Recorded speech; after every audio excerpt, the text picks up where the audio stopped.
18-19 год я была ў топ-100. Гэта вельмі добра.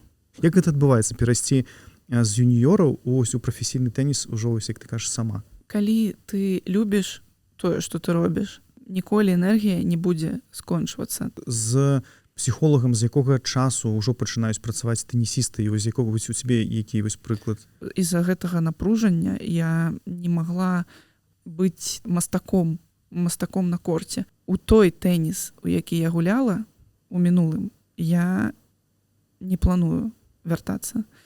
Просто вось жыву жыццё, гэта трошкі больш, чым тэніс.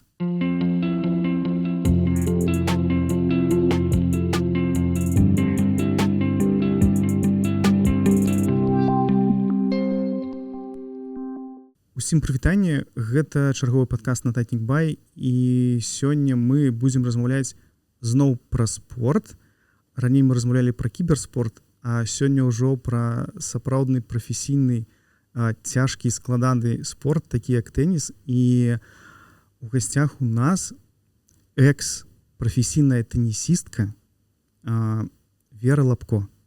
Прывітанне. Прывітанне. Мы вельмі доўга хацелі з тобой паразмаўляць, гэта вельмі класна, што атрымалася нарэшце. І я ўсё глядзеў у Інстаграм, ты ўсё была ў гэтых раз'ездах, і апошняе, што я бачыў, гэта якраз твая паездка на Ролан-Гарос.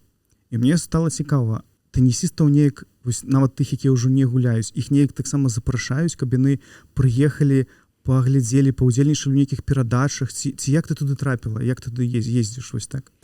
Ну, па-першае, дзякуй за тое, што ты запрасіў мяне ў свой падкаст ці відэа-падкаст. Таму дзякуй. Гэтая гісторыя, яна трохі такая простая. Мой муж, ён працаваў некалькі месяцаў таму з Варварай Лепченка.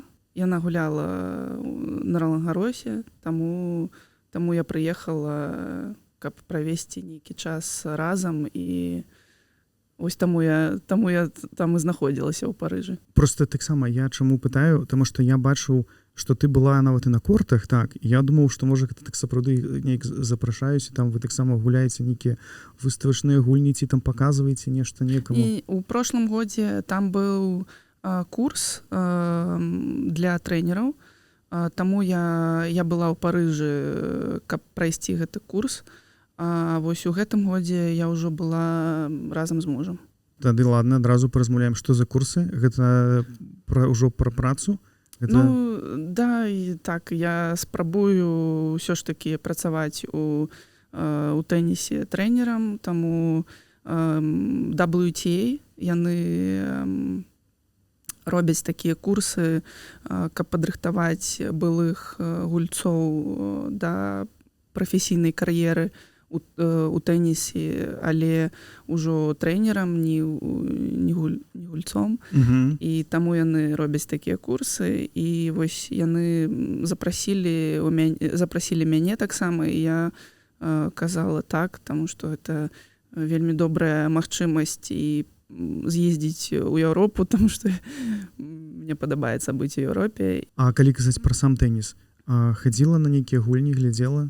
Абавязкова, таму што гэта я люблю тэніс. Па большай часткі гэта была кваліфікацыя, але нават кваліфікацыя там гульні вельмі інтарэсна, цікавыя, таму абавязкова. За каго ты сама вось балееш, заўзееш, за каго? Хто тебе зараз, за кім зараз сочыш, магчыма, вось? Ні за каго не балею. Балею за прыгожы тэніс, таму што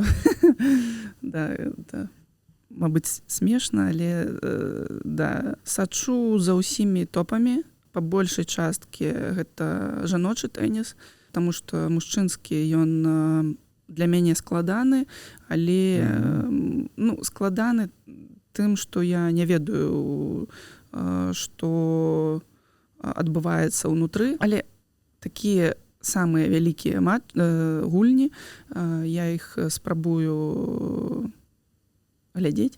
Вось, і таму больш жаночы. Ну, за ўсімі топамі, там Арына, там Коко, там ну і так далей.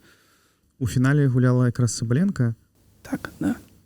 А ты расстроілася, калі яна прайграла, ці табе вось ты, як кажаш, проста сушыш за прыгожай гульнёй? Адкажу так, быў вельмі цікавы матч, таму што, ну, гэта такія два самых мацнейшых гульца у жаночым тэнісе, таму было вельмі цікава, асабліва сачыць за эмоцыямі Арыны. Не магу казаць, што я расстроілася. Увогуле было проста цікава сачыць за такім тэнісам, за яе эмоцыямі. І, як я казала раней, я не падтрымліваю нікога.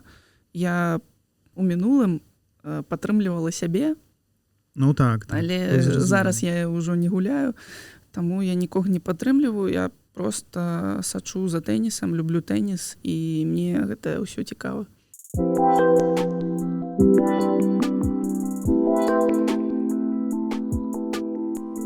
А зноў да вас з невялікай рэкламай.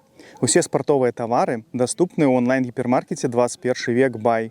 У каталозе вы зможаце знайсці ўсё, ад тэнісных ракетак, футбольных брамак да баскетбольных мячоў. А па нашым промакодзе хутка будзе зніжка 5%. Усе падрабязнасці ў апісанні пад гэтым ролікам. А цяпер вернемся да размовы з тэнісісткай Верай Лапко.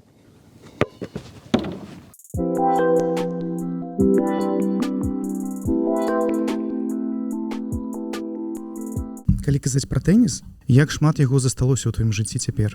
Ну, шмат, таму што вось учора нават я сама гуляла на корце, муж трэніруе, таму шмат.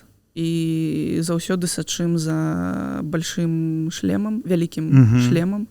Вось ты ведаеш, гэта ўжо частка мяне. Большая частка жыцця майго, яна была ў тэнісе, і з самага пачатку, там, з 5-6 гадоў. Я чаму так пытаю таксама? Таму што, магчыма, калі ты вось якраз такі ўвесь час у гэтым тэнісе, ён настолькі надакучыў, што проста не хочацца ўжо не глядзець, не гуляць, а займацца абсалютна іншымі справамі.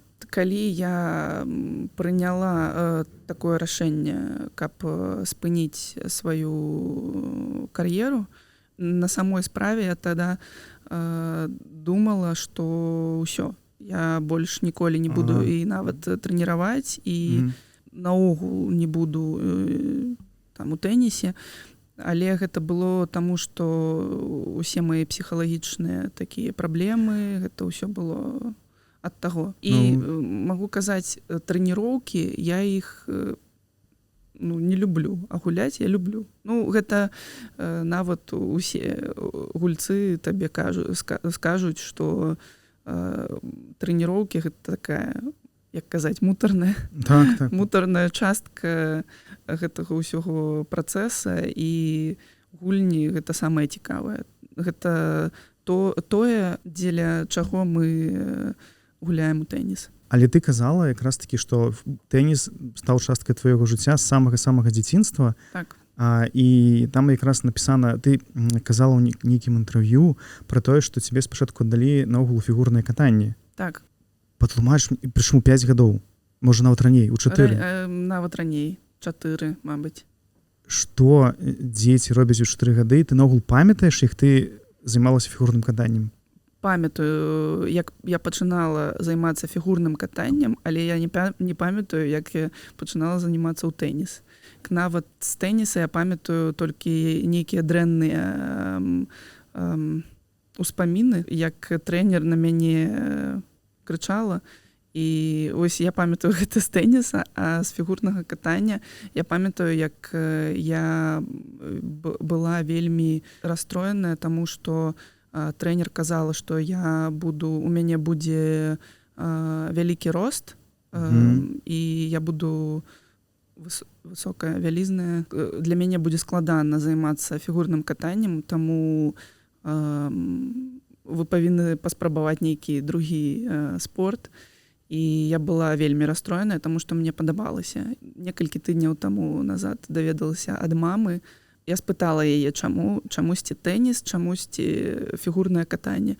І яна адказала, што гэта былі тыя віды спорта, за якімі яна сачыла па ТВ. Ось так. І яна казала, што ёй падабаліся, што яны такія вельмі прыгожыя, што ў тэніс ты гуляеш, і тэхніка павінна быць такая прыгожая, і фігурнае катанне таксама, яно прыгожая тэхніка. Выбар быў менавіта за маці, не за бацькам, ці яны разам гэта вырашалі? Бацькі, яны працавалі на мазе. Там адна з найлепшых тэнісных школ у Саюзе, мазаўская тэнісная школа, і гэта 5 хвілін ад дома, таму гэта было вырашана тэрытарыяльна. Але фігурнае катанне нам патрэбна было ехаць на метро ад аўтазавода да Пушкінскай, таму гэта такая Ну так, адлегласць доўгая, так. І атрымліваецца, што гэта ж малое дзіця само ж не паедзе туды, гэта атрымліваецца, што кожны раз маці вазіла ўсё, так. Але гэта было вельмі такі позні час, 7-8 увечары. Яе мэта была, каб я спрабавала займацца не так важна чым, але займалася і была такі падтрымлівала нейкі ЗОЖ. А ў сябе не было моманту ўжо ў самой, калі, напрыклад, у 5 гадоў ты пайшла на тэніс, там, у 6 займалася тэнісам, у 7 займалася тэнісам, а не было моманту, калі такая, мне ўжо гэта не падабаецца, я лепш пайду там пазаймаюся валейболам, чым заўгодна. Кінуць не хацелася там? Я не думала пра гэтае. Я проста гуляла ў тэніс і ўсё. У сям'і мы любілі сачыць за тэнісам. Мы заўсёды, калі там, напрыклад, Australian Open ішоў, бацькі ставілі, тады не было, што ты мог зайсці ў YouTube і паглядзець матч у запісы. Яны ставілі, тады была тарэлка НТВ+, яны ставілі запіс, каб мы маглі сесть на наступны дзень і паглядзець гэты матч. Там, напрыклад, Федерер гуляў, ці Надаль, ці Родзік. Там яшчэ Агасі, хутчэй за ўсё, тады гуляў. Сафін, найлюбімы гулец маёй мамы, нават усіх мам таго часу, таму што ён вельмі прыгожы. Ну і вось мы любілі тэніс проста за тое, што вось тэніс. Было цікава, і ні ў кога не стаяла мэта, што там мой брат ці я будзем там Динара Сафіна і Марат Сафін. Ты памятаеш таксама, чаму вучаць дзяцей 5-6 гадоў наогул трымаць ракетку, я не ведаю, бегаць правільна па корце? Што гэта такое? Як займаюцца з такімі дзецьмі? Я, шчыра кажучы, нават не ведаю, з чаго пачынаць. Базавыя веды наконт з чаго пачынаць у мяне ёсць, але гэта трэба, щоб была сістэма. Таму, я не памятаю. Ось я казала табе, што я памятаю, як трэнер на мяне крычаў, што я там павінна што-то рабіць і што павінна там... Не памятаю нават. Просто памятаю, што яна крычала. Ладно, а ты памятаеш, я все равно спытаю про тое, напрыклад, ты ж магла нават заплакаць, можа, з такога, што на цябе крычаць, ці там паскардзіцца маці, што там все так цяжка. Усе эмоцыі я атрымала унутры у сябе, і гэта потым была праблема для мяне, потым у псіхалагічным плане гэта сталася праблема, і вось нават над чым я працую па гэты дзень. Тэніс і жыццё гэта ўсё адное. І кажуць жа, што усе праблемы з дзяцінства, і гэта таксама тут можна сказаць падыходзіць, так? Так. А ты памятаеш вось свой нейкі першы турнір? Я памятаю турніры, нейкія такія абрыўкі, успаміны там, але вось пачынаючы з там 11-12 гадоў, вось гэта я ўжо памятаю. Як я памятаю, я расказвала мужу, мы смяяліся, што я рабіла як казаць, дасье, такія анкеты Так. на кожнага гульца, супраць якіх я гуляла, злейшие враги. Ну так, не вораги. Ну, в сенсі, на тенісным корте. Ну да, так. Такие, которые, якія, ну, былі самыя-самыя. То бок была такая нейкі сшытак быў, дзе было запісана так. Не сшытак, это было як нават у дэтэктыве. Такі ліст А4, фото, абавязкова. Это вельмі смешна.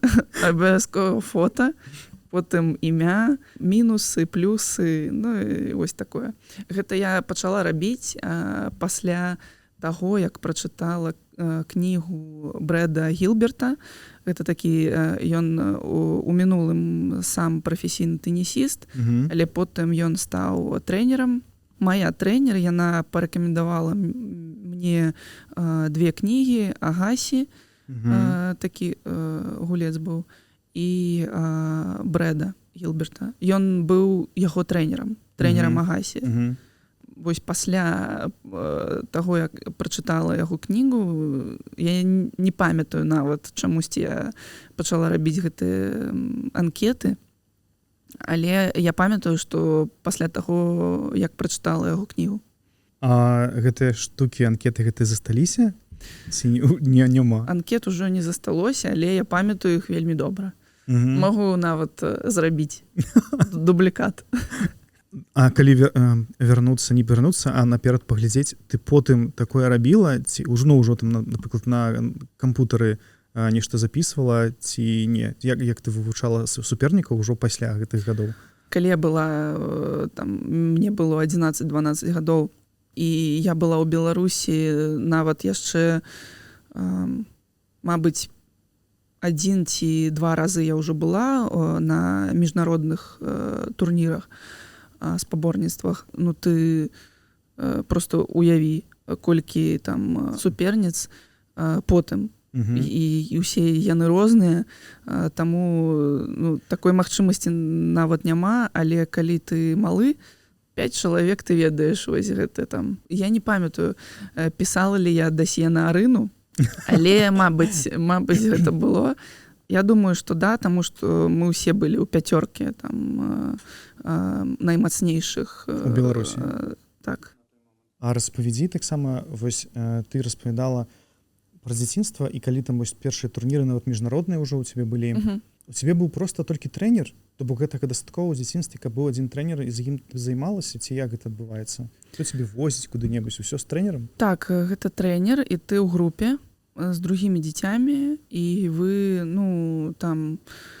мой першы такі выезд атрымаўся, мабыць, 11-12 гадоў. Гэта быў турнір да 12 гадоў міжнародны, як называюць тэніс Еўроп, еўрапейскія спаборніцтва, і нават таксама будзе цікава, таму што гэта быў першы раз, калі я пазнаёмілася з сям'ёй Циципасаў. Там тады я ўбачыла ўпершыню і Стэфанаса, тады мы звалі яго Сцёпа, таму што маці яго руская. У яго руская маці, і бацька ў яго грэк, таму грэк. Вось. І гэта быў цікавы турнір, таму што шмат гульцоў з таго турніра, потым мы адзін паміж другога мы гулялі, дзяўчынкі таксама, там потым да 14, да 16 гадоў, і гэта быў такі мой першы цікавы турнір у Парыжы.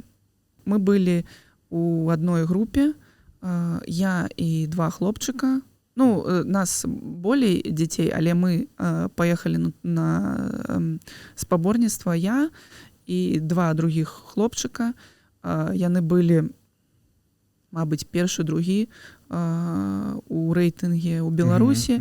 Я таксама, мабыць, там у 3, першы, другая, не памятаю. І вось школа, яна дае грошы. Гэта такая сістэма на той час была. ну, калі ты там адзін з найлепшых гульцоў у Беларусі, у цябе ёсць магчымасць з'ездзіць там на турніры з трэнерам. І вось мы паехалі, і вось гэта так выглядае. Гэта тэніс, толькі тэніс, ці у вас там дзеці ўсё ж дзеці едуць, нейкія экскурсіі, там што-небудзь такое? Ой, не, ніколі. Вось гэта такі складаная частка нашай тэніснай кар'еры, што мы былі паўсюль, але мы нават не бачылі там, большай часткі мы не бачылі там у Парыжы. Ну вось калі, канешне, калі я вось была ўжо ў топ-100, у цябе ёсць больш магчымасці там спланаваць неяк, а калі ты дзіцёнак, ты як трэнер кажа, так ты будзеш рабіць. Гэта тэнісны турнір, вы там згулялі і вярнуліся ў Беларусь. Як гэта выглядае? Тэнісныя корты, потым гатэль ці там гасцініца. І вось так кожны дзень. Не бывае так, што ты ну вось у цябе там квіткі на нейкую там дату, і ты ну прайграў, і у цябе ёсць дзень. Гэта так лак на англійскай мове. Так шчасце, што прайграў, і ёсць дзень, каб можна было нешта такое, так не казала бы, што гэта шчасце, потому што ў той дзень, калі ты прайграў, гэта вельмі і нават сорамна бывае, што вось я прайграў, але там сам расстроіўся. І ну, на другі дзень эмоцыі так усціхаюць, і ну, можаш нават і па гораду так і пахадзіць, паглядзець. А адрозніваецца, вось, калі прайграеш у Беларусі, там паміж вось сабой гулялі, там ты казала, з Арынай, напрыклад, сустракаліся, і калі ты едзеш ужо на спаборніцтва міжнароднае, але таксама вось яшчэ дзіцём, там нашмат больш балюча атрымліваюць паразу, чым тут вось быццам бы як на мясцовых турнірах. Не ведаю, як у другіх. У мяне было нават складаней гуляць тут, таму што заўсёды вось мой такі нелюбімае спаборніцтва, гэта быў чэмпіянат краіны, таму што гэта заўсёды гэта ўсе людзі, яны прыйдуць, яны будуць сачыць за маім прагрэсам ці рэгрэсам, заўсёды будуць гаворыць, ці лепей я стала, ці не лепей, ну вось усе гэтыя толкі. І для мяне было гэта вельмі складана, і там, потым гэта вылілася ў тое, што усе гэтыя псіхалагічныя праблемы, таму што я такая была залежная ад меркавання, як я гуляю, ці ось як я казала, ці ёсць у мяне прагрэс, ці яго няма, таму што вось калі я падымалася ў рэйтынге пасля юніёрскай кар'еры ў прафесійным рэйтынге, гэта было вельмі складана, таму што Арына, яна была заўсёды наперадзе, і я атрымлівалася, што была пасля яе, і мои поспехі ніхто не лічыў поспехамі, таму што, вось, паглядзі, Арына ўжо там, Арына ўжо там у топ-100, Арына там ужо і так далей. Гэта жахліва, насамрэч. Так, і я такая, окей, мне 18 год. 18-19 год я была ў топ-100. Гэта вельмі добра. Гэта вельмі добры прагрэс. І калі вы маеце двух гульцоў такога ўзросту ў топ-100, вы павінны рабіць усё для гэтых гульцоў. І фінансаванне у мяне было, але яно было не праз федэрацыю, праз банк развіцця Сергея Румаса на той момант. Я была трохі не так залежна ад меркавання таксама, таму што у мяне быў другі, ну як казаць, то есть другая крыніца, да, грошай. Так. Таму я адчувала сабе, ну вось гэта давала мне адчуванне, што я трохі не залежу ад гэтага, але ўсё ж такі кожнае там каманднае спаборніцтва FedCup, гэта заўсёды там, заўсёды гэтае было, што вось Арына там, а ты там ніжэй стаіш. Увесь час гэтыя параўнанні ішлі, так? Яны, не магу казаць, што яны былі так наўпрост. Так, гэта не так было, але я гэта адчувала, я гэта даведвалася ад другіх нейкіх там людзей. Вось гэтае потым было для мяне складана. Атрымліваецца, і ў дзяцінстве быў ціск, можна сказаць, ад трэнера, таксама трошкі дало, потым вось гэты ціск атрымліваецца ўнутры. Вось ты ведаеш, для мяне любы ціск быў ціск. Было складана і болюча, складана, так. Бацькі мои былі такія больш, асабліва бацька, ён быў, я не была павінна быць там у найлепшай тэнісісткай у свеце. Для маці таксама яна толькі там, нават калі я стала першай юніоркай у свеце, яна казала, што мабыць там паспрабуеш займацца чым-небудзь другім, там паступіць у універсітэт ці нейкае другое там. Яна думала, што мне нужен адукацыя нейкая там добрая. Але ў мяне на той момант, калі у мяне ўжо былі добрыя поспехі, я зразумела, што гэта вельмі, я зразумела, што ў мяне атрымліваецца і што я магу имець нейкі заробак праз гэта. І я зразумела, што гэта вельмі добры шанс у жыццё. Якая там адукацыя другая? Я павінна усю сябе аддаць гэтаму. Таму ні аб якай адукацыі я не думала. Ты трошкі ўжо узгадвала пра юніёрак, калі ты стала вось найлепшай у свеце юніёркай, а да гэтага ты ж таксама там перамагала ў турнірах, там вось колькі там у Нью-Йорках 7 турніраў, ты перамагла ў 7 турнірах. Я не памятаю, мабыць. Наколькі я чытаў у гэтым на сайце жаночай тэніснай асацыяцыі, то там напісана 7 турніраў ITF. Не, ITF гэта таксама прафесійны. На WTA сайце напісаны толькі прафесійныя турніры. Можна паглядзець на сайце ITF, але у раздзелы юніоры. Юніоры і жаночыя прафесійныя турніры да $100,000 яны праводзяцца пад эгідай ITF, а потым больш чым $100,000 гэта ўжо WTA.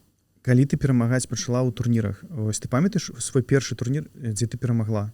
Што маеш на... Вось, калі ось юніёркай была, і ось першы турнір, дзе ты перамагла, і хутчэй за ўсё ўжо ў юніёрцы, калі ты была юніёркай, ты зарабіла ось гэтыя свае першыя грошы. На юніёрскіх турнірах ты ніякі заробак ты не атрымліваеш. То бок, ні дзеці, якія ездзяць на міжнародныя турніры і якія там могуць перамагаць, ні юніёркі, заробка няма. Так, няма. Як так? Чаму няма? Не ведаю, так увогуле ва ўсіх... Пачакай, а прызавыя? Прызавы гэта ўжо прафесійны тэніс. Гэта розныя... Я разумею, што гэта розныя катэгорыі і агулам розныя. То бок, калі ты была топ-1 юніёркай і удзельнічала нават, ось перамагла на Australian Open тым самым. 0. 0? 0. Вось я шчыра думаў, што не, што так немагчыма. Таму, калі мяне называюць там пераможца Australian Open, ну гэта такі, як бы казаць, гэта добры результат, але гэта не такое, гэта не самае складанае, калі мы бярэм увогуле тэнісную кар'еру, і складаней за ўсё гэта увайсці ў топ-100. Таму што гэта вельмі складана. Гэта ты павінен паказваць вельмі добры результат увесь год, потым наступны год паказваць результат лепей, чым мінулы год. Так, таму што там ачкі здымаюцца, калі ты не дайшоў да таго ж турніру. Ты так кажаш пра дарослы тэніс, а добра, дык у юніёрах прынцыпе тое самае, толькі там гуляюць умоўна дзеці яшчэ, ці падлеткі. Вось, добра, там няма грашэй, але ж таксама табе трэба ўвесь час быць найлепшай, там гуляць на буйных турнірах, кожны дзень выступаць, там кожны месяц там ездзіць на гэтыя турніры. І быць топ-1 юніёраў, гэта лічыцца, дасягненне такое сабе, ці што? Не, я не так казала, але гэта... Ты кажаш, што гэта нашмат прасцей, чым дамагчыся гэта ў дарослым? Мабыць, быць топ-1, гэта таксама складана, але гэта другі від складанасці. Ага, зразумеў. Добра, калі ты стала топ-1, ты хоць нейкія эмоцыі ж таксама у цябе атрымала ад гэтага? Што ты? Атрымала. Я вельмі... калі мы былі яшчэ ў Менску, калі мы рыхтаваліся да аўстралійскай серыі турніраў, спаборніцтваў, у мяне была мэта, такая вельмі дакладная мэта, што я жадаю выйграць Australian Open. Эмоцыі ты ж все роўна нейкія атрымала ад гэтага і шчаслівай была? Яўна ж у тыя моманты. Была шчаслівая, але, шчыра кажучы, я больш мая эмоцыя была падобна да такі, калі камень упаў з душы. У мяне, ось, як я казала, ўжо псіхалагічныя такія моманты, і ось я такая ось залежная ад меркавання другіх людзей, таму гэта было трохі складана, але я была і шчаслівая, і таксама ось такі супакаенне, што гэта ўжо адбылося, і ўсё, і зараз можна адпачыць некаторы час. Вось, атрымліваецца, у чым і розніца. Вось ты казала, чаму ўсе пытаюць пра юніёрства, таму што агулам, напрыклад, у маёй галаве гэта тое самае, проста табе менш гадоў. Тое самае, што там і быць ужо ў дарослым тэнісе, там у топ-10, напрыклад. Гэта не тое самае, таму што ты ўсё ж такі па юніёрам ты залежыш ад якіх-то там людзей, ці ад бацькоў ты залежыш.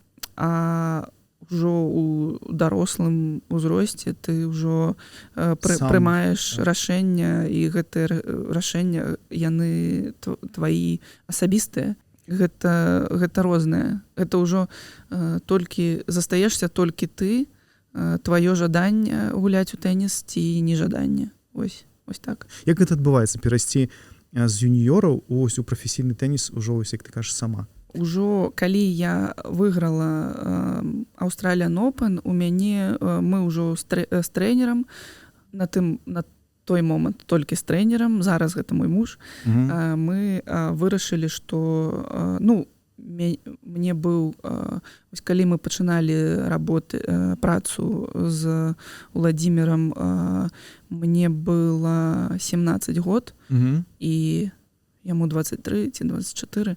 Ён таксама вельмі малады быў. Калі мы пачыналі, мы разумелі, што накірунак будзе больш у прафесійны тэніс. На той момант, калі я выйграла Australian Open, я ўжо выйграла адзін прафесійны турнір. На той момант гэта $10,000. Гэта ў Егіпце? Так, у Егіпце. І 2 полуфіналы. То есть, шчыра кажучы, я ўжо была так трошкі ў прафесійным тэнісе. У мяне ўжо быў рэйтынг, там каля Магу памыляцца, там 700, там 800, мабыць, вышэй 600, не памятаю. І мы таксама, вось калі пачыналі з ім працу перад Australian Open, я гуляла спаборніцтва ў Менску, 50 тысяч даляраў быў прызавы фонд, і я згуляла тады да полуфіналу. Можна казаць, ужо была такая, ужо была падрыхтованая да дарослага тэнісу. Падмурак ужо сабе стварыла. Так, і я ўжо, шчыра кажучы, 15-й год я гуляла ў юніёрскія турніры, таксама там Уимблдон, полуфінал у адзіночным разрадзе і фінал у парным. Я ўжо к 16-му году ўжо была, ну, то есть Australian Open гэта быў такі last dance, фінальнае спаборніцтва. Так. І увесь 16-й год накірунак быў толькі прафесійныя турніры, таму гэты пераход, ён такі расплыўчаты, таму ты нават не маеш магчымасць прасачыць, калі ён заканчваецца, гэта толькі твоё рашэнне. Некаторыя, як там Андрэева Міра, ёй, як я ведаю, толькі 18 у гэтым годзе. Магу памыляцца, яна ўжо, ну, ты уяўляеш сабе, калі яна пачала займацца карацей дарослым, ну, прафесійным тэнісам. Ну так, калі яна перастала гуляць у юніёрскі тэніс, гэта было шмат гадоў таму. Таму гэта вельмі такі, у цябе ёсць магчымасць граць усе турніры. Таму ты вырашаеш, ты і твои бацькі, твои трэнеры, твоя каманда, калі гэта прафесійная каманда, калі людзі разумеюць, чым яны займаюцца, калі яны разумеюць, куды яны імкнуцца, тады гэта, ну, і ў кожнага гульца гэта асабісты шлях. А як адбываецца вось пошук асабліва замежных пар? Гэта вы проста сустракаецеся, там нейкае гэта лёсаванне, жераб'ёўка нейкая, ці вы проста, я хачу з табой згуляць, і там хадзем гуляць? Ну вось так проста, і я жадаю так з табой гуляць, таму што, ну, мы адзін аднаго ведаем усе, ну, з большай часткі, калі нейкі новы лік з'яўляецца, хутка ўсе яго тоже таксама пачынаюць ведаць, але, ну, вось вельмі проста праз там, ну, калі ў мяне ёсць нумар. Таксама ёсць нейкія там дзяўчынкі, з якімі мы ведаем адзін аднаго з юніёраў, нашы адносіны таксама добрыя, і я вось такім чынам выбірала партнёра. Калі ў мяне нейкія там дрэнныя адносіны, ну, я не магу так гуляць, таму што гэта ўсё ж такі нейкая хімія. То бок гэта добрыя адносіны, і ці з'яўляюцца тады ўжо сябры, вось такія, ці наогул ёсць нейкае сяброўства сярод тэнісістак? Ну, ёсць, я думаю, што ёсць. Атрымліваецца, ты гуляла з той самай Тэрэзай Міхалікавай, я не ведаю, як правільна лепш называць, і, ну, вось вы гулялі разам у пары, і насамрэч вельмі добра гулялі ў тыя моманты па юніёрах. І потым яна, по-моему, у 15-м годзе перамагае на Australian Open, а ў 16-м перамагаеш ты і перамагаеш яе. Number 3 for Vera Lapko.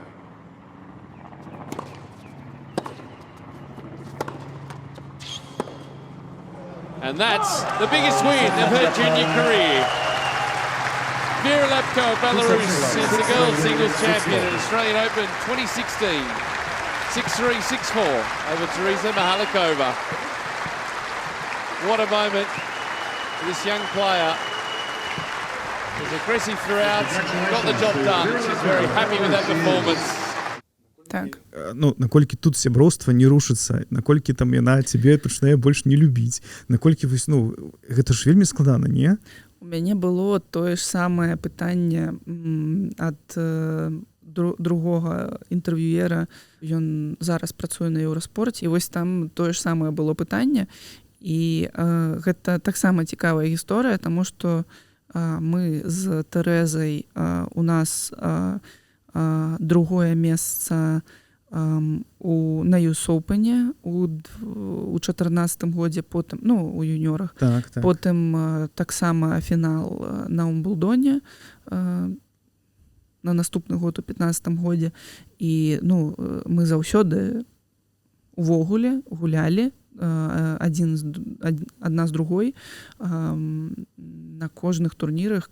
Я таксама планавала гуляць пару з ёй на Australian Open, і калі я напісала ёй у Facebook, спытала, там, будзем гуляць пару разам, і яна мне напісала, што вось, Вера, такая справа, што вось там я вырашыла гуляць з другой дзяўчынкай, вось на той момант яна вырашыла гуляць з Калінскай Ганнай, і яны нават выйгралі пару у тым годзе, але гэта быў такі для мяне шок, таму што я не чакала такога рашэння з яе боку, таму што, ну, чамусьці гэта атрымалася так, але потым мы, ну, у нас да гэтага часу добрыя адносіны, гэта не было праблемай там якой, ну, маленькая праблема была, але таму што я ніяк не чакала такога рашэння. Дык вось, адказваючы на тое пытанне, што для мяне не было праблемы выйграць яе ў фінале, таму што калі бачыліся мы адна другой гаварылі, там прывітанні, там як справы, але увогуле такі быў напружанне трошки было. Вось гэтае напружанне, яно мне і дапамогло ў фінале, таму што увогуле для мяне не было праблемы гуляць адзін другога, таму што мае адносіны з другімі дзяўчынкамі, яны не былі такімі, як што мы сёстры. У мяне не было там сяброўкі ці сябра, ну, такіх вось вельмі такіх добрых, звязаных там адзін да другога. Мой найлепшы сябар зараз гэта мой муж. Таму для мяне заўсёды там тэніс і адносіны. То бок гэта праца? Ну, і... так. Гэта вельмі добра падзяляла, карацей. Так. Ну, мы ж усе разумеем, што гэта рознае. Мои паводзіны на корце, я не спрабавала там неяк эмацыйна пушыць майго апанента, таму, ну, вось, я заўсёды была там, спрабавала інтэлігентна весці сябе на корце. Ты яшчэ таксама ж гуляла пары з беларускамі, так. З той самай Сабаленкай, так. З Гаврацовай, магчыма, таксама было. Так. Наколькі прасцей? З усімі. З усімі беларускамі ты ў пары таксама з Сасновіч і Марозавай. Наколькі з імі прасцей ці складаней гуляць, калі параўноўваць з, напрыклад, з той самай Міхалікавай? Калі ўсё гэта свае, ты іх ведаеш з дзяцінства, гэта прасцей, таму што ты дакладна ведаеш, што сказаць, якія іх паводзіны, як вы лепш згуляеце адзін з адным ці не? Не, ну, ўсё залежыць ад тваіх асабістых адносін з тым чалавекам, з кім ты гуляеш, таму што, ну, вось для мяне увесь, вот як я распавядала цябе раней, мяне і Арыну заўсёды так, ну, як... Красей параўноўвалі і ставілі побач там, што... Так, што мы там ворагі і так далей. Але гэта быў, ну, шчыра кажучы, найлепшы мой парны партнёр. Ага. Таму што гэта яна заўсёды шчыра мне ўсё дакладвала, што яна там думаюць марыць на мой конт, як я павінна там гуляць, як яна думае. І гэта не было так, што Вера, вось ты павінна. Гэта было як Вера, я думаю, што вось ты там робіш тое і тое там дрэнна, я думаю, цябе лепей зрабіць гэтае. То есть, таму гэта і таксама яна сама, вось мы бачым зараз, што яна першая там ракетка свету, і яе жаданне гуляць у тэніс, яно заўсёды было вялікім. Ты можаш уявіць сябе, як яна прафесійна аддавалася тэнісу. Гэта найлепшы партнёр, якога ты можаш толькі жадаць. З Вольгай таксама было цікава гуляць, але не заўсёды я разумела яе у ўсіх момантах, але таксама яна вельмі такі добры прафесіянал у тэнісе, і таксама было прыемна з ёй гуляць. І там з Александрай, з Лідіяй таксама прыемна, але былі там некаторыя моманты, якія я не жадаю там пра них распаўсюджвацца, але таксама былі моманты, але ўвогуле гэта таксама добрыя партнёры, і у ўсіх іх самае, што такое адно слова, якім я магу іх усіх назваць, гэта прафесіяналы сваёй справы. Парны тэніс глядзяць нашмат менш людзей, нават з па рэйтынгах, на стадыёны таксама прыходзіць менш людзей. Навошта вось вы гуляеце вось гэтыя парныя турніры? То есть навошта табе яны былі? Гэта як проста трэніроўка, гэта як магчымасць, не ведаю, больш пагуляць са сваёй сяброўкай на той час. Што гэта такое? Што за парны тэніс? Мэта ёсць, і гэта такая больш... вось, напрыклад, у мяне быў нейкі такі час, калі, вось, напрыклад, ты праігрываеш у першым крузе, і што табе рабіць да наступнага там спаборніцтва, наступнага турніра. Калі ў цябе план турніраў, план спаборніцтваў, калі ў цябе там, напрыклад, 3 турніры, і ты адгуляў ужо там у адзіночным разрядзе, ты думаеш, мне патрэбна пара, мне патрэбны нейкія там гульні, я павінна там трымаць сабе ў нейкай там форме, і праз пару ты, як казаць, ты набіраеш гэтую форму, і вось пара у некаторы час яна мне вельмі дапамагла у прафесійным тэнісе, таму што ў юніорах такая нейкая мешаніна, не памятаю ўжо, але калі ты гуляеш у прафесійны тэніс, таксама нейкі там невялічкі заробак таксама, і вось гульні, тому што ты набіраеш форму, і таксама гэта псіхалагічна дапамагае, таму што вось ты адгуляў, і у цябе ёсць нейкая магчымасць рэабілітавацца, і вось, напрыклад, ты там выйгрываеш там пару, і гэта таксама добрыя эмоцыі, і вось ты адчуваеш сябе лепей таксама. Калі ўсё цябе ўжо стала свая каманда, вось што такое каманда ўжо тэнісісткі, якая сама займаецца тэнісам? Гэта там колькі там чалавек? 10, 2, 3? У мяне была невялічкая каманда, толькі я ды мой муж, таму усе робяць па-рознаму, у ўсіх розныя магчымасці, таму што гэта вельмі так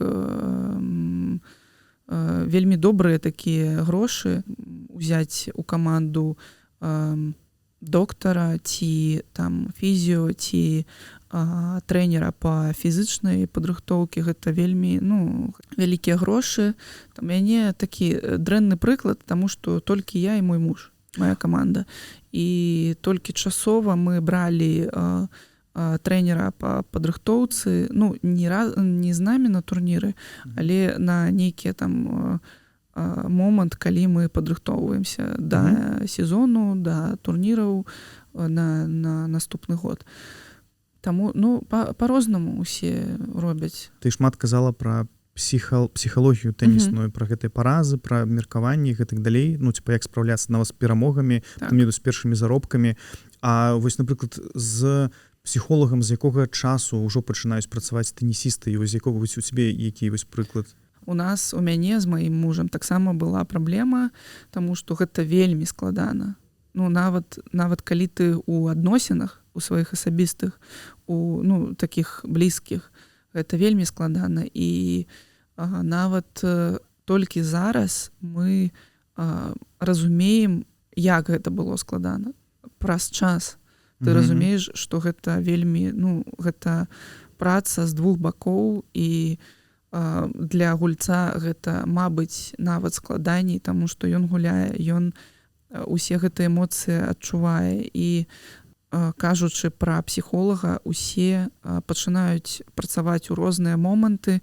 Таксама спецыяліст, ён павінен быць, ну, гэта павінен быць такі, ну, не проста, што ты там пайшоў у інтэрнэце, яго знайшоў. Мабыць, нейкая там рэкамендацыя там унутры там тура. Я не ведаю, з якога часу ты павінен там займацца, таму што, ну, вось у мяне, я не ведаю. Вельмі важна, чтобы ты проста размаўляў, шчыра адзін з другім. Трэнер з гульцом, ці калі гэта бацькі за сваім дзіцём, чтобы гэта быў дыялог. Таму што гэта вельмі складана. І вось, як я казала там раней, што ў мяне я залежала ад меркавання другіх людзей, гэта складаная такая праблема, і для мяне вельмі важна было адчыніць сваю душу, і для мяне было вельмі складана гэта зрабіць. І толькі зараз я магу нейкія моманты вось распавясці там нават свайму мужу. То бок ты і, ну, ты працягваеш цяпер таксама працаваць з псіхолагамі ці ўжо не? Не, я з псіхолагам аднаго разу так і не працавала. То бок табе ён агулам... Ну, я думаю, як у мяне нават ёсць тату. Калі ты шукаеш, ты знойдзеш. Таму, калі ты ведаеш, што ты шукаеш, ну, вось у цябе ёсць унутры, ты адчуваеш, што ты вось нешта ты шукаеш, то я думаю, што ты заўсёды гэтае знойдзеш і ў інтэрнэце, і ў Ютубе. Шмат інфармацыі зараз, шмат кніг. І я думаю так, калі ты шукаеш, ты знойдзеш. Наколькі я таксама памятаю, калі займаўся футболом, ну, складана, калі там ты прайграеш там, ці нават калі перамагаеш, ну, з часам складана з гэтым справіцца, ну, аднаму самому.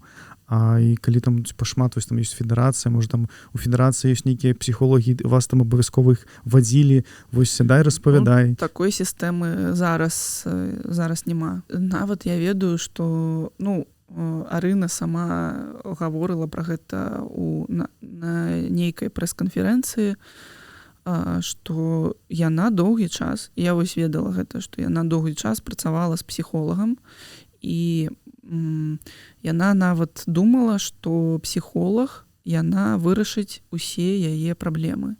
Ну, гэта... Ну, вельмі... Памылковае меркаванне. Так. І вось у некаторы момант яна зразумела, што ніхто, акрамя яе самой, не вырашыць яе праблемы. Таму яна вырашыла скончыць працу з псіхолагам. І нават пасля гэтага яна выйграла свой першы шлем. Ты разумееш, як гэта можа працаваць у які бок. Так, это вельмі цікава. Нават можа спыняць табе ад нейкага прагрэсу твайго.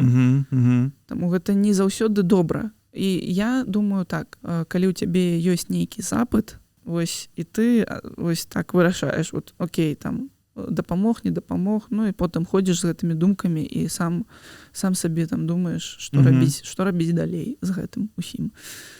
І ты сама таксама пачала казаць ужо пра тое, што трэнер стаў потым мужам, наколькі складана, і таксама ёсць вось нядаўні прыклад Арыны Сабаленкі, як яна там не атрымалася нешта, і яна накрычала вельмі на сваіх трэнераў, якія сядзелі там.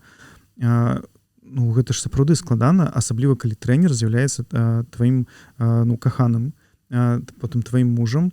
Наколькі гэта перашкаджала ці дапамагала? Ты магла злавацца вось падчас гульні, што не атрымліваецца тое, што там вы прагаварылі нешта такое, і ну вось сапраўды, як вы гэта вырашалі, і ну ці былі такі нагул моманты, ці у вас наадварот усё было супер? Як ты бачыш, атрымалася так, што я ўсё ж такі не гуляю на гэты момант у тэніс. Мы маглі зрабіць нейкія рэчы па-іншаму, і што ён, што я, таму гэта вельмі складана. Я не жадаю там казаць, якія гэта былі рэчы, але гэта вельмі складана, і у мяне няма адказу, як гэта зрабіць, таму што ён, што я, мы былі вельмі маладыя, і так атрымалася, што у нас не было ніякай дапамогі там ад бацькоў, ад другіх родных, ад блізкіх, і гэта было складана, таму што мы таксама не маглі адкрыта гаварыць, што мы знаходзімся разам, таму што гэта таксама, вось як я казала, меркаванне другіх людзей, яны таксама, яны ж не ведаюць, што мы любім, мы кахаем друг друга адзін аднаго, мы адносімся вельмі добра адзін да аднаго, і мы таксама прафесійна адносімся да той справы, якую мы робім, і што ён жадае мне толькі найлепшага, і таксама гэта было вельмі складана, і мы таксама былі як у нейкім вакууме, і мы былі адні, і не было ніякай дапамогі. Зразумець нейкія сваі асабістыя памылкі, калі ты не маеш ніякай дапамогі, было вельмі складана. Як я думаю зараз, што то, што я ўбачыла свае памылкі, што ён убачыў яго памылкі, зараз гэта лепш, чым мы да гэтага бы часу не бачылі гэтых памылак. Жыццё яно працягваецца, і яно яшчэ будзе, і будуць дзеці, будуць усё далей, і гэта трошкі больш, чым тэніс. Як я магу увогуле адказаць на гэтае пытанне, што гэта складана, і ўсё ж такі, ось калі ёсць нейкія асабістыя адносіны паміж трэнерам і там дзяўчынкай, таму што гэта больш у жаночым тэнісе, трэба мець нейкую дапамогу, нейкага там, ці щоб гэта былі бацькі, ці нейкія там сябры, ці другія людзі побач. Якія падтрымлівалі. Якія маглі бы паслухаць аднаго і другога і казаць, што вось сітуацыя такая, не такая, як вы самі сабе надумалі, так думаеце. Вось, і што не так усё складана, што ўсё добра, што вось паглядзі з гэтага боку, паглядзі з другога боку. Таму вось так. А ты памятаеш, магчыма, з дарослых турніраў свой любімы турнір у цябе быў ці ёсць, дзе табе вельмі падабалася заўсёды, і там не больш цёплы прыём, можа, нешта такое? Усім, гэта такі найлепшы турнір для ўсіх.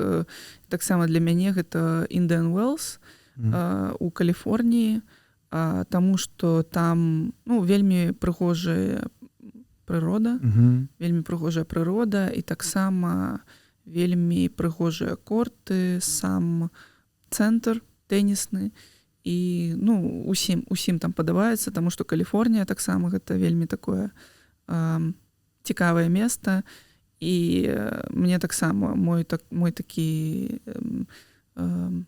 любімы турнір, але таксама я не ведаю, як гэта можа прагучаць, але я любіла заўсёды гуляць у Расіі, таму што там вось асабіста тэнісная падтрымка людзей, якім падабаецца тэніс, яна заўсёды такая вялікая. І вось у Петербурзе мне вельмі падабалася гуляць заўсёды, таму што я люблю гэты горад, і ён мне вельмі падабаецца, але таксама я памятаю, што першы, што другі раз у Маскве Кубак Крамля таксама вось мой такі турнір, які заўсёды мне падабаўся. Ты ж, па-мойму, нават перамагла на нейкім турніры такім даволі буйным у Расіі, ці гэта я прыдумаў?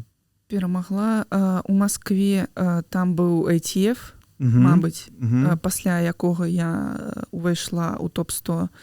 Ну, вось таксама, мне падабаецца там гуляць, і заўсёды на Кубку Крамля таксама у мяне нават была магчымасць быць у паўфінале, але я прайграла ў чвэрцьфінале.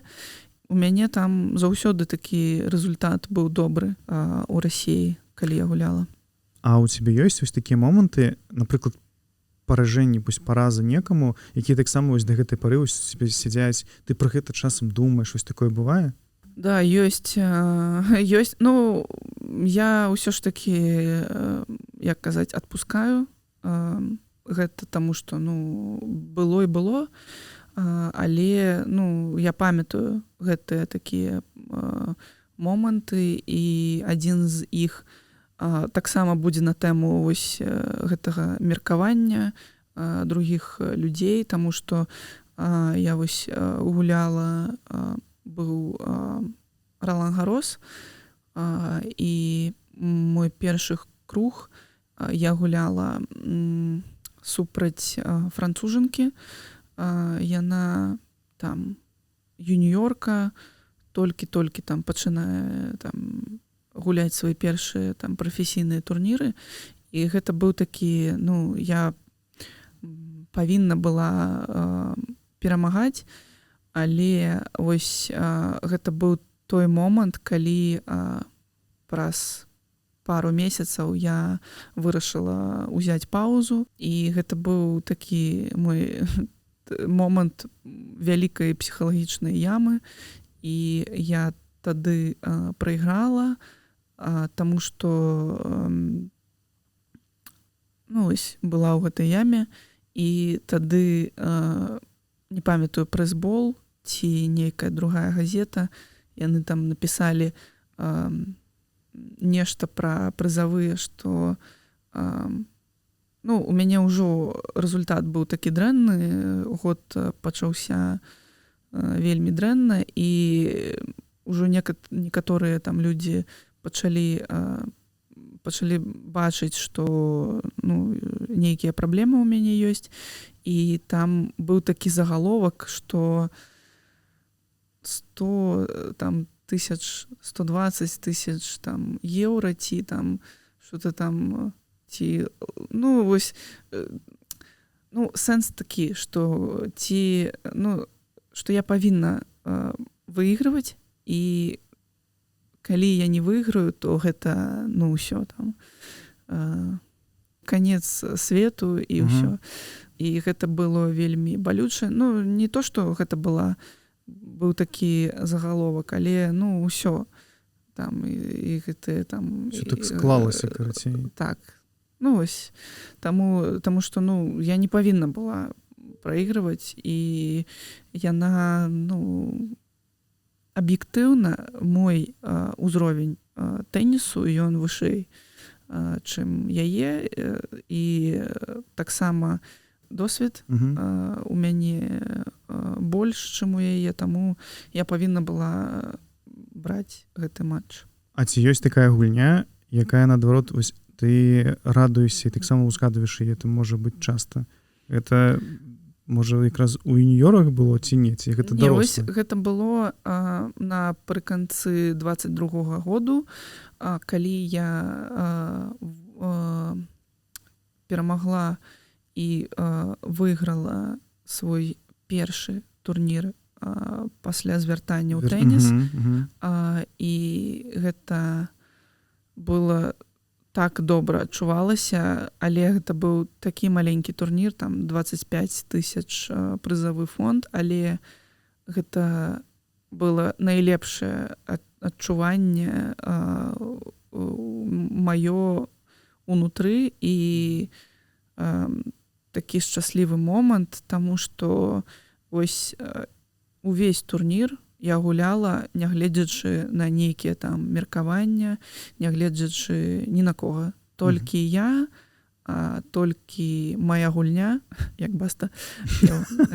І таму гэта было так добра, і я нават зараз гэта ўспамінаю, і гэта пра тое, што гэта не так важна, як гэта выглядае для другіх людзей, як гэта, што ты з гэтага атрымліваеш, які заробак ты з гэтага атрымліваеш, які рэйтынг, гэта не так усё важна, як важна гэта для цябе і што ты адчуваеш унутры сябе. Момант, калі ты брала паўзу, ты ў гэтую паўзу змагла адпачыць, перазагрузіцца, ці табе не хапіла і таксама вось чакала, ці вось таксама можа меркаванне нейкае цябе назад вось штурхала, не, ідзі дагуляй у тэніс, ідзі, вось ці табе вось якраз хапіла гэтага часу, каб вярнуцца з новымі сіламі?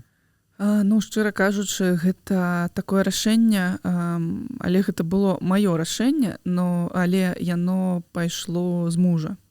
Вось ён першы пачаў размаўляць на гэты конт са мной, і ён быў першы, хто казаў, мабыць, паспрабуй яшчэ. І гэта ён не пушыў мяне, гэта было так, гэта быў дыялог, і ён казаў, што ты яшчэ маладая, у цябе, гэта цябе ёсць яшчэ вялікі час для таго, каб паспрабаваць яшчэ раз вяртацца, і таксама у мяне быў замароджаны рэйтынг, з якім я магла нават гуляць вялікія шлемы, і ён мне казаў, што вось паспрабуй, і пасля вось нейкіх размоў з мужам я прыняла рашэнне вяртацца. І вось ты спытаў пра адпачынак. Быў адпачынак, я бы гэта назвала вось паўза. Калі я скончыла кар'еру зусім, вось зараз я думаю на гэты конт, аналізую, і на той час гэта была больш паўза. Просто адпачынак, не думаць пра гэта ўвогуле, просто вось я, і я раблю тое, што мне падабаецца, я там еду ў Піцер, там адпачываю там, я спрабую займацца там дызайнам, таму што гэта маё такое хоббі. Вось гэта было больш пра мяне і майго унутранага дзіця. Вось кажучы так. Ты напісала пра завяршэнне кар'еры ўжо калі пасля вяртання, ты зноў вырашыла завяршыць кар'еру, табе было 25 гадоў, правильно? У сакавіку 23-го года я спынілася, таму што ў мяне былі там траўмы і ўсё такое. Я вырашыла зноў узяць паўзу, але потым на пачатак 24-го года я вырашыла зусім спыніць гэта ўсё. Мы можам лічыць сакавік 23-го года, што гэта спыненне і завяршэнне, таму што пасля сакавіка 23-го года не было ніводнага ні аднаго там турніра, ні аднаго матча, таму гэта было мне 24 гады. Ну, гэта не ўзрост для тэнісіста, па-першае. Нет. Ну, нават зараз гэта не ўзрост. Так я і кажу, што і наколькі гэта было складанае рашэнне, і наколькі таксама, ну, ці падтрымаў цябе муж, ці ён таксама казаў, магчыма, што, ну, можа, яшчэ. Ён не чакаў гэтага увогуле. Таму, але маё вось рашэнне, я казала, ўсё, гэта ўсё. Ось. Я не магу. Ну, я казала, у мяне будзе паўза, усё. Толькі я вырашаю, што будзе далей. У мяне унутраная энергія, яна скончылася, ўсё, я болей не магу. І для мяне ўжо тэніс, ён быў больш катарга, чым па задавальненне ад гульні, так. Так. Ось гэта было, але напрыканцы 22-го года, як я распавядала, што я быў шчаслівы момант, але гэтая псіхалогія, яна складаней, чым сабе яе ўяўляеш, і гэтыя моманты, яны з табой разам, і нават калі ты думаеш, што ты вось ужо лепей, вось ты там, мабыць, вырашыў некаторыя моманты, але толькі вось нават зараз, вось, як я казала там раней, што нават зараз мне складана, і гэта не толькі пра тэніс, гэта пра жыццё. Муж увогуле ён не быў падрыхтаваны да гэтага рашэння, і ён ніяк не меў магчымасці мне неяк там нешта казаць, што зменіць мае думкі, мае меркаванне. Ну, то бок, гэта ты пра гэта доўгі час думала, потым сказала і зрабіла. Ці гэта было нейкае спантаннае рашэнне, ты прачнулася і сказала сабе, я больш не магу. Ці ты пра гэта думала там пэўны час? Я зразумела, што я пра гэта думала толькі потым, калі я вырашыла. То есть толькі потым, калі я адчула, што ўсё, я больш не магу, я зразумела, што ўсё ж такі нейкі час я пра гэтае думала, і, ну, як я потым прааналізавала, што гэта было ось якраз мая вось гэтая перамога на турніры ў канцы 22-го года. Гэта быў нейкі вось, як я нешта адпусціла. Гэта было звязана. Цікава, таму што якраз прыкладна тое самае ты казала, што вось як камень упаў з душы, калі перамагла на юніёрскім Australian Open. Так. І атрымліваецца вось пра гэта я не думала, мабыць, пасля інтэрв'ю пра гэта я падумаю, але вось... Ну, мне проста вось адразу вельмі падобным падалося, канешне, вельмі цікава, што і там быццам, ну, перамога, і так. Тут такая перамога, і потым вось думкі пра тое, што... Толькі зараз пра гэта я падумала, што, мабыць, гэта вось моя такая асабістая рэч пра мяне, што вось я буду рабіць да таго моманта, калі я вось моя энергія не скончыцца. Вось калі я ўжо не магу, я не буду рабіць. Але вось калі вот нават, мабыць, другі чалавек можа там глядзець на мяне і думаць, што вось там яна ўжо не можа, але не, калі я раблю, гэта значыць, што я яшчэ магу. А калі вось я не магу, тады я не магу. І тады я ўжо ўсё завяршаю, да, ўсё, і ну да, гэта вельмі падобна на тое.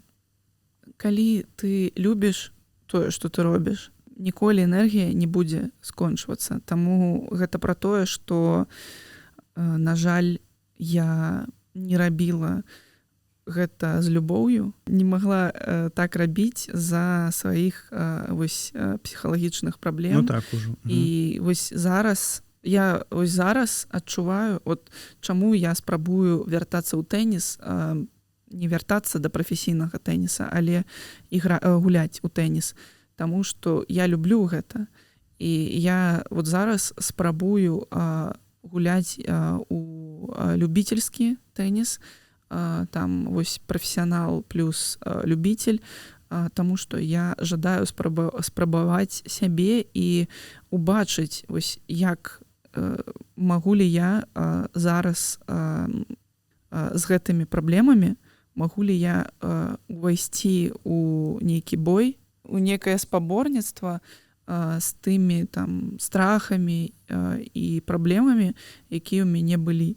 Таксама атрымліваецца, што я зараз нават бачу, якая я малайчына у тым сэнсу, што я у мінулым часу не ведала, не бачыла, як добра я гуляю. Таму што я заўсёды была такая напружаная, я заўсёды гуляла ў тэніс і заўсёды у мяне быў страх. І я нават з-за гэтага напружання я не магла быць там, як казаць, мастаком на корце. А зараз я адчуваю, што я магу. Я адчуваю, што таму што я працую там над сваёй галавой, там над гэтымі момантамі і больш разумею, што са мной адбывалася. І зараз я адчуваю сабе гэтым мастаком, зараз я адчуваю, што мне падабаецца гэта, і я бачу, як я магла бы гуляць, калі б там лепей спраўлялася з гэтымі праблемамі. Таму, вось. Я чытаў і чуў ад цябе ў інтэрв'ю некаторых, што цябе вар'яціць, тебе не падабаецца вось гэта пытанне пра тое, калі ты вернешся зноў у тэніс, калі ты скончыла.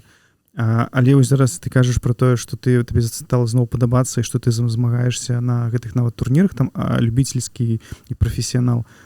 Добра, дык а ты не думаеш, нават таму што сапраўды гэта яшчэ не ўзрост, паспрабаваць хаця б там просто турнірчык нейкі з'ездзіць пагуляць, вось хаця б такое. Мне не падабаецца гэтае пытанне, таму што я адчуваю сэнс у гэтым пытанні. То есть людзі, яны глядзяць на гэтае з другога боку, чым я на гэта гляджу зараз. І ўвогуле на ўвесь прафесійны тэніс яны вось я так адчуваю, што яны ўкладваюць нейкі другі сэнс у гэтае пытанне. Таму мне гэтае пытанне не падабаецца, таму што у той тэніс, у які я гуляла у мінулым, я не планую вяртацца. Я увогуле ніякіх планаў зараз не будую. І я проста адчуваю, што я люблю гэтую справу, я люблю тэніс. Вось зараз я гэтае адчуваю, што мне гэта падабаецца, і я адчуваю, што мне гэта падабалася, але я гэта не адчувала. Проста вось жыву жыццё, проста вось адчула, што вось у мяне ёсць жаданне пайсці там правесці там трэніроўку, але там нават не трэніроўку, там я там называю гэта там патыкаць мячык. І вось я адчуваю, што у мяне ёсць гэтае жаданне, і я іду і там гуляю ў тэніс. Калі я адчуваю, што там я устала, стамілася, тады я там адпачываю. То есть гэта так проста. Вось тое, што я адчуваю, я там спрабую гэтае рабіць. Калі я адчуваю другое, я раблю другое.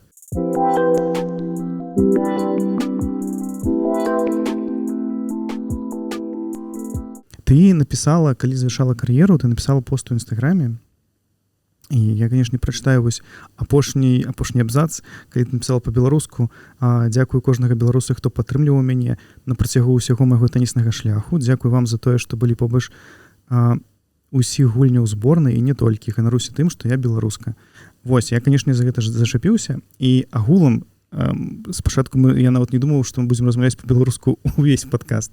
Таму... Я таксама не думаю.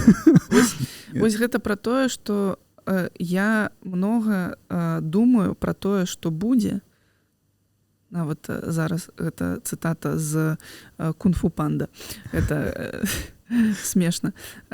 Я думаю пра тое, што будзе, але ну вось і ў мяне быў такі нейкі напружанне было такое, што вось будзе там беларуская мова і я нават рыхтавалася, вот калі мы з табой перапісваліся нават вось раней, я думала, я рыхтавалася, а учора я не рыхтавалася, я просто адчула, што ўсё, пайду там спаць і ўсё, заўтра падумаю пра гэта. І гэта найлепшы план. Таму што калі ты не чакаеш ад сабе нічога, заўсёды нешта атрымаецца. І вось атрымліваецца, што нават не ведаю, на якой мове я больш размаўляю, ці на расійскай, ці на беларускай. На беларускай, конечно, у нас ўсё па-беларуску, ўсё вельмі цудоўна. Ну, я мела на ўвазе тое, што ў жыцці. Настолькі гэта, клас, супер. Адчуваецца для мяне, што нават я там беларускамоўны чалавек. Я зразумеў, супер, вось гэта просто клас, гэта нават.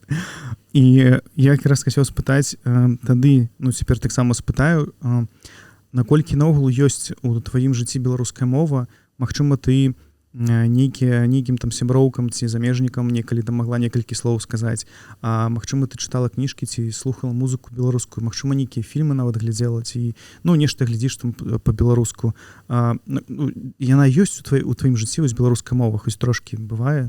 Ну зараз толькі зараз у гэты момант зараз яе няма, на жаль, але у дзяцінстве яе было больш, таму што ну па-першае у школе мы ўсе вывучалі беларускую мову і не ведаю чаму, але для мяне было вельмі важна размаўляць на ёй, таму што былі таксама настаўнікі, добрыя настаўніцы, яны вельмі цікава распавядалі увогуле не толькі пра мову, але пра літаратуру, таксама пра пісьменнікаў, пра Коласа, пра Купалу, пра Караткевіча, пра ўсіх тых вялікіх пісьменнікаў нашай краіны, і гэта было заўсёды цікава. Я не памятаю там усіх вершаў, не памятаю там усіх кніг, але вось дзяцінства было больш у беларускай мове. Таксама акрамя школы яна была вось у вёске, таму што бабуля яна больш на трасянцы размаўляла, але беларускія словы там яны ж гучалі, так. Яны ж гучаць, да, калі яна размаўляе, таму для мяне я была такім дзіцём, што я спрабавала там быць лепшай у школе, там пры любой магчымасці я спрабавала, што па мяне там усё атрымлівалася, і па беларускай літаратуры у мяне нават было 10.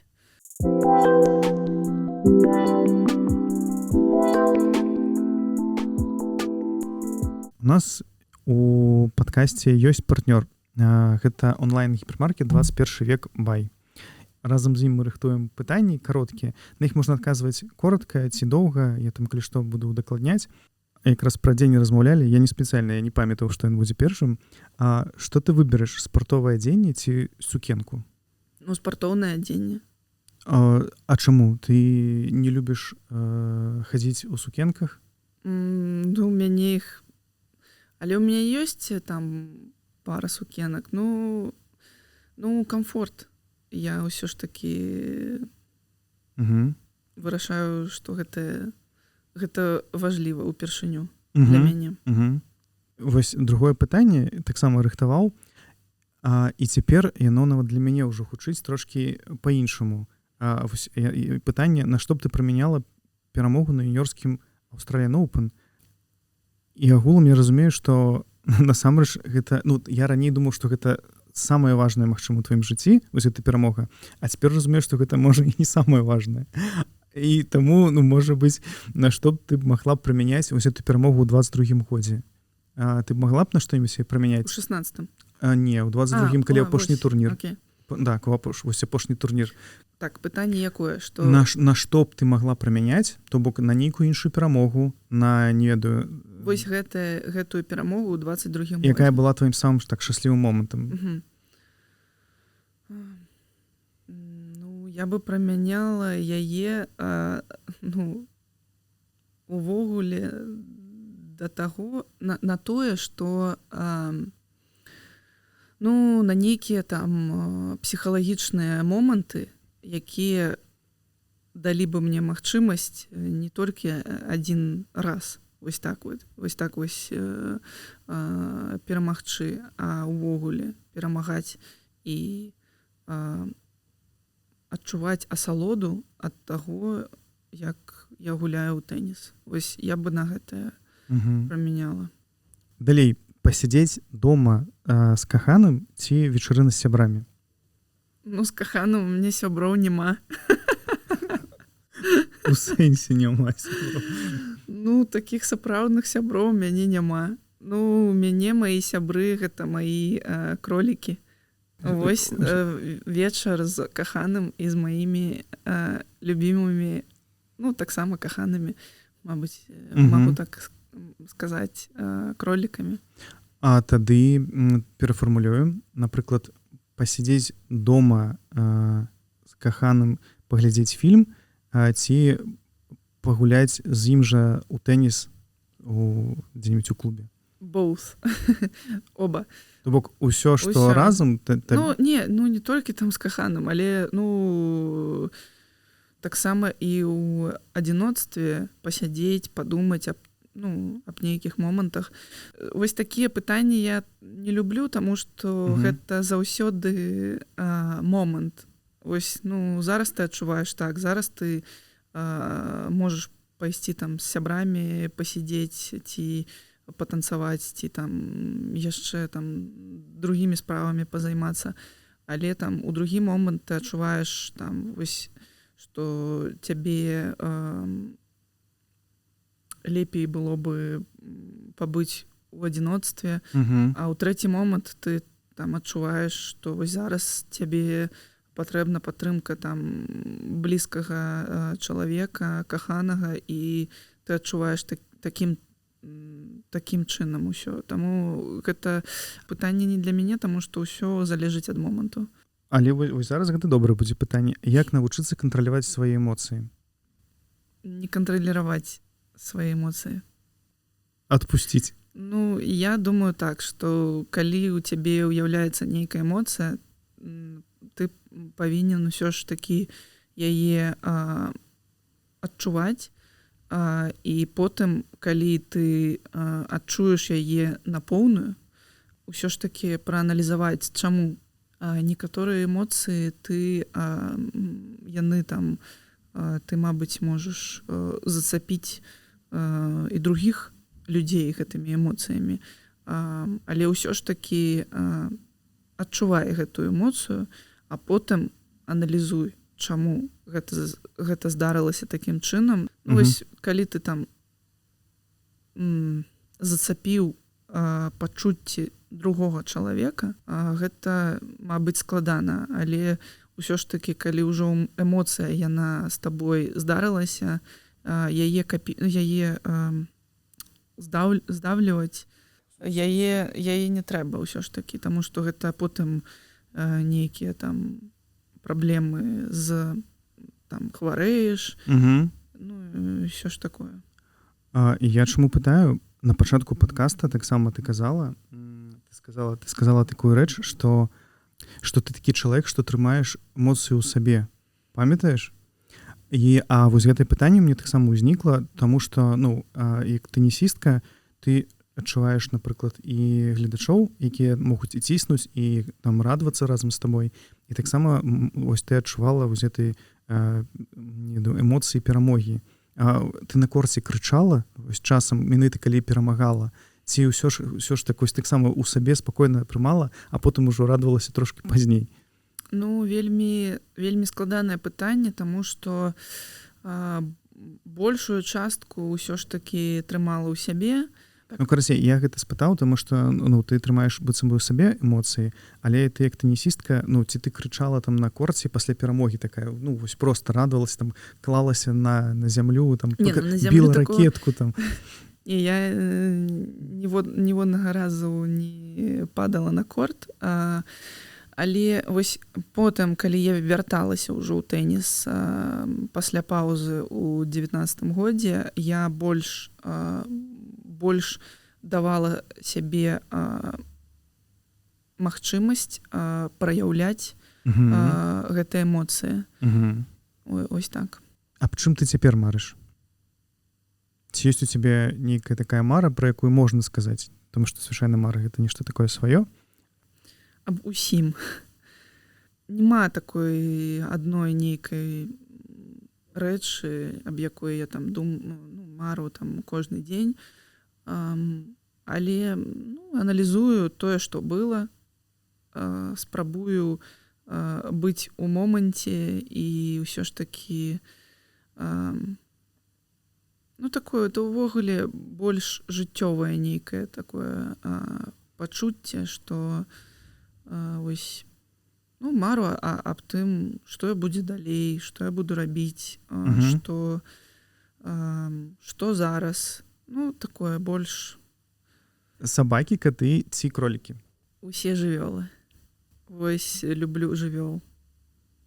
Раней такое было больш неразумела, што вось ёсць жывёлкі і ёсць. А зараз вось люблю іх усіх.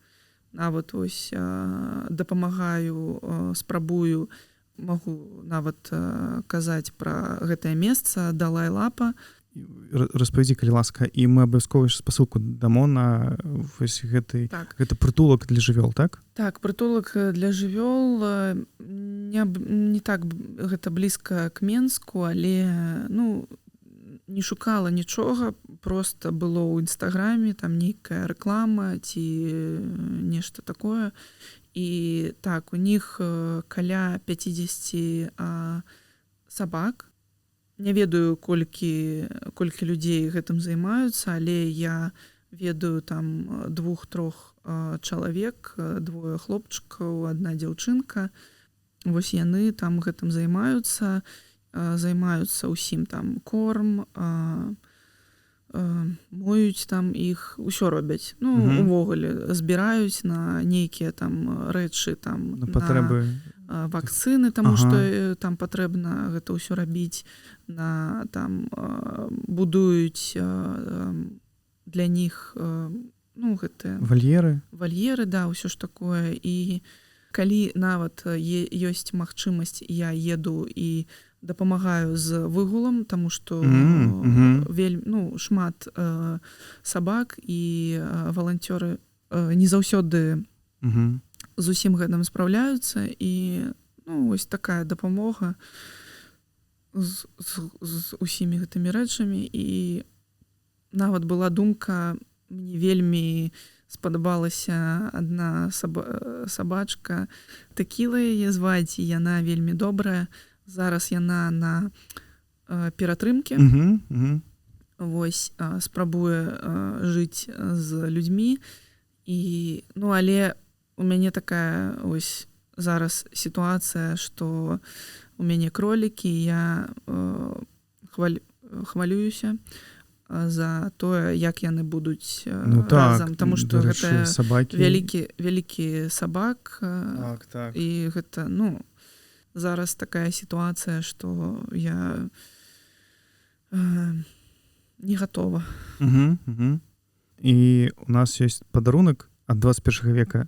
Там налепкі. Адзенне гэта заўсёды добра. Так, гэта такі швэдрык, і якраз зараз такое надвор'е. Стыкеры. І гэты швэдрык, ён таксама дызайнерскі, ён не проста так, не ва ўсіх ён, карацей, ёсць і будзе. Час цёплых падарункаў. Так. Клас. Добра.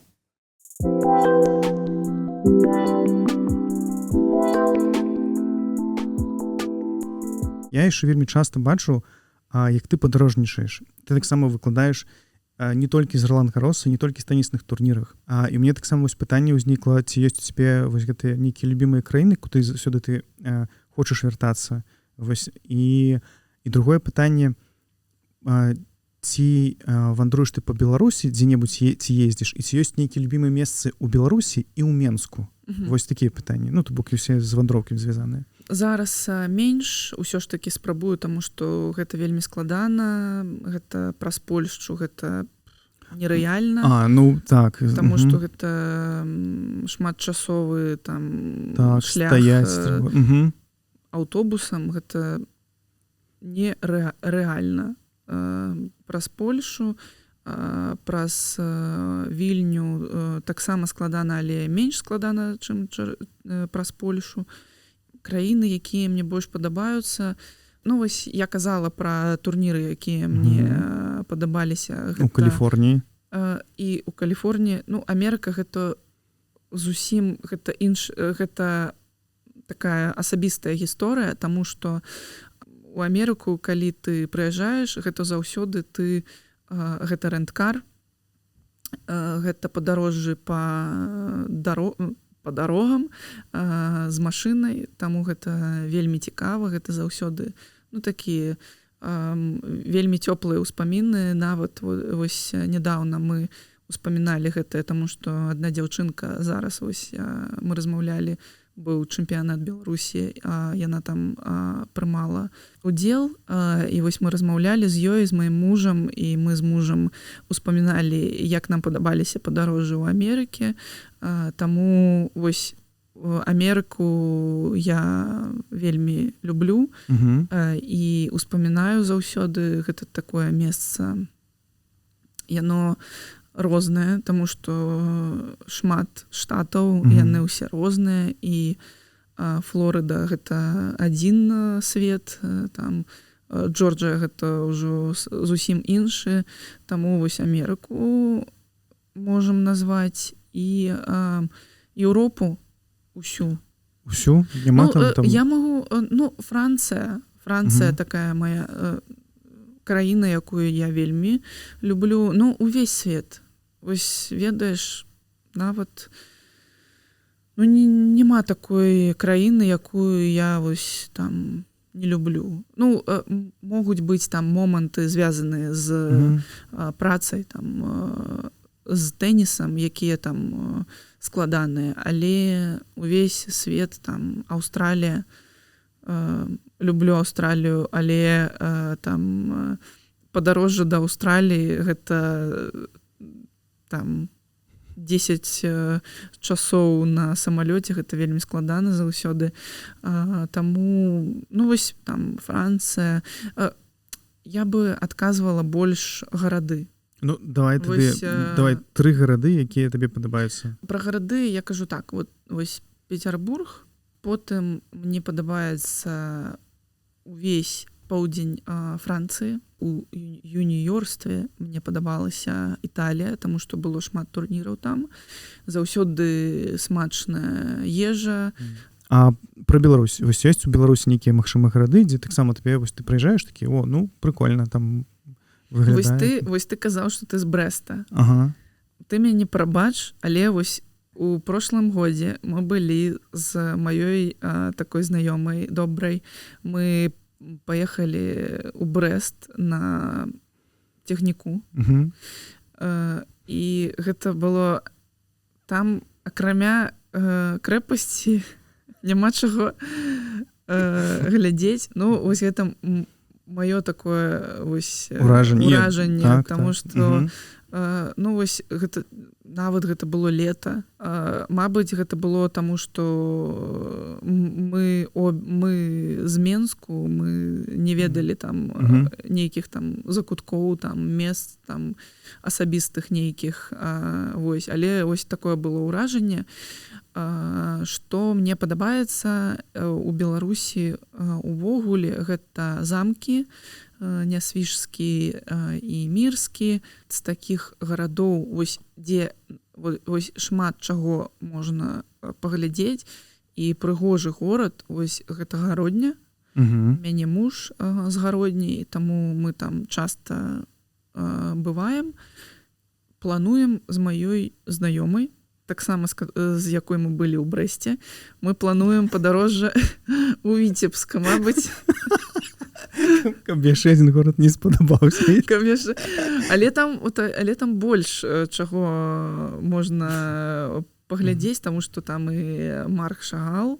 Вельмі цікава. Я буду сачыць за інстаграмам. Я пабачу, калі ты будзеш у Віцебску, я абавязкова просто спытаю, як. Ну, да. Просто цікава. Нават у параўнанні з Брэстам. Што ты скажаш? Окей. А ў Менску ёсць месцы, дзе можна часцей за ўсё, напрыклад, пабачыць Веру Лапко? Ну, мне падабаецца больш усяго. Мне падабаецца Кастрычніцкая. Таксама вось месца Accidental Point, вось гэтае новае. Там таксама былі нейкія мануфактуры, это Кальварыйская. Ну, вось Кастрычніцкая, гэта такое самае маё месца любімае. Таксама стары горад. Много мест. Я таксама вось люблю у тэатр хадзіць, балет. Вельмі мне падабаецца балет, вось там можете ўбачыць весь верасень у мяне там такія планы вялікія, таму што ўжо квіткі набыла, таму пайду. Мінскае мора. Вось гэтыя месцы я люблю.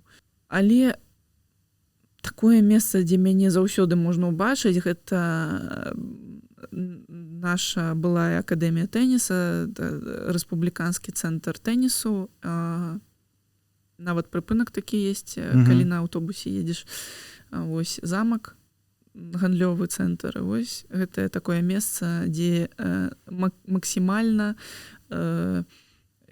канцэнтрацыя тэнісістаў. Не толькі Вера Лапко, там таксама і другія тэнісісты. Таму вось гэты раён. Што цяпер у цябе? Чым займаецца Вера Лапко? Чым ты займаешся цяпер? І, магчыма, ты ўжо адшукала нейкую працу мары? Ці што ты робіш? Я спрабую зараз адчуць, знайсці тую справу, дзе мне будзе добра, але не так, што вось я яе шукаю, я адкрыта да любой працы, звязанай з тэнісам. Нават і з федэрацыяй у нас былі нейкія размовы, але не ўяўляю сябе зараз, як гэта можа выглядаць, але ўсё, што звязана з тэнісам, я адкрыта. Да, дызайн інтэр'ераў гэта тое, што мне падабаецца, але гэта вельмі складана пачынаць гэта ўсё з самага там пачатку, гэта вельмі складана, але гэта такое больш як хобі. Это не моя такая вось праца. Нічым такім сур'ёзным я не займаюся зараз, нет працы такой вось, якая там кожны дзень. Але вось нейкія пытанні там вось там бацькі некаторых дзяцей, яны мне пішуць у сацыяльныя сеткі, вось там сустракаемся з некаторымі з них. Тэніс застаўся ў жыцці і ён працягваецца. Гэта, канешне, таксама шмат аб чым кажа. А я хацеў яшчэ пра балет сказаць. Можа, балет падабаецца, таму што ўсё дзінстве падабалася тады хадзіць на фігурнае катанне. Мабыць. Ну, я музыка. Там вельмі яна... Заварожвае. Так, гэта жывы гук. Прыгожа вельмі, таму мне падабаецца такі адпачынак мой. Дай 2 ці 3 парады вось маладым тэнісістам ад сябе, вось калі ты ўжо прайшла вось таксама свой шлях, і што б ты параіла вось маладым, якія толькі пачынаюць займацца? Ну, па-першае, ўсё ж такі, калі нейкія эмоцыі вось ты адчуваеш нейкія эмоцыі, спрабаваць усё ж такі, вось як я казала, іх адпускаць, праяўляць гэтыя эмоцыі, не трымаць іх унутры. Гэта такое, па-першае. Потым, есть на расійскай мове добрая такая прыказка не бежать вперед паровоза. Не лезьте наперад бацькі ў пекла, так? Так, ось, не лезьце наперад бацькі ў пекла, таму што ўсё ж такі гэта крок за крокам, гэта доўгі шлях, і калі зараз вось у цябе такі результат і цябе там 10-12 год, гэта толькі пачатак. Усё астатняе наперадзе, не лезьце наперад бацькі ў пекла. І трэцяе, ўсё ж такі спрабаваць адчуваць асалоду ад таго, чым ты займаешся, таму што, па-першае, гэта ўсё ж такі гульня, і трэба памятаваць, што гэта гульня, і ў яе трэба гуляць. Не жаданні бацькоў спрабаваць выканаць там, а гуляць, і калі табе гэта не падабаецца, не рабіць гэта.